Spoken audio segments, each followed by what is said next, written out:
சினிமாவில் கவர்ச்சியில் கொடி கட்டி பறந்த நடிகை நமிதா நேற்று தனது பிறந்த நாளை ஆதரவற்ற குழந்தைகளோடு மகிழ்ச்சியுடன் குதூகலமாக கொண்டாடினார்.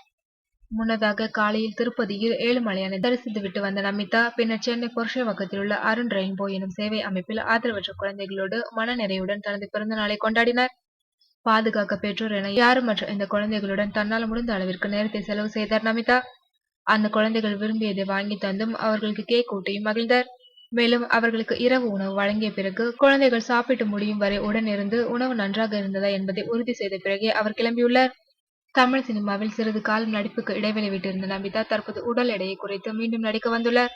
மேலும் அதிமுகவில் தன்னை இணைத்துக் கொண்டு நடைபெறவிருக்கும் சட்டமன்ற தேர்தலில் அந்த கட்சிக்கு ஆதரவாக பிரச்சாரமும் மேற்கொண்டு வருகிறார் என்பது குறிப்பிடத்தக்கது.